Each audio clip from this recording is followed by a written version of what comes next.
راځو 15.005 په وویشو او ګورو چې څه شی لاسته راځي.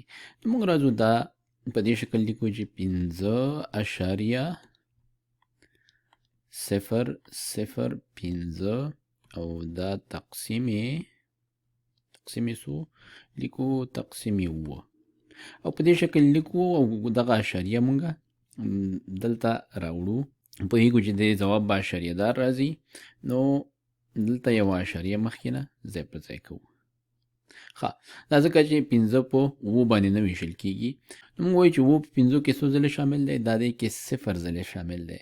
نو لیکو چې 0 په 7 کې مساوي کېږي له 0 سره. دا له دې څخه منفي کوو. 15 نه چې 0 لاړ شي هماغه 15 پاتې کېږي. دلته موږ سره ځواب کې 0 اشاریه را پیدا شو. اوس راځو دې لپاره چې دا 15 په 7 ویشل شي، دلته موږ سره یو 0 شته دی، دا 0 دې ته راښکته کوو. دا به شي څو؟ 50. 50 چې په 7 ویشو ځواب کې موږ ته راځي 7 په 7 کې کېږي 9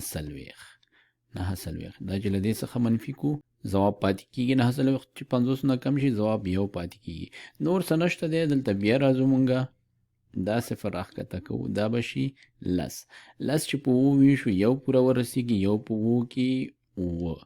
د 10 چې د 10 نه چې 7 لاړ شي ځواب پاتې کېږي 3. دلته بیا موږ سره څه نشته دی. راځو دا بل 0 ورته راښکته کوو، دا به شي 15. 15 چې په 7 ویشو ځواب پاتې کېږي موږ سره 15. نو 15 په 7 کې 15 او پای کې ځواب پاتې شو 0. دا ویش موږ تر سره که او ځواب موږ ته په لاس راغی چې 15.005 تقسیم 7 دا مساوي کېږي له څو سره؟ مساوي کېږي 0.015 سره.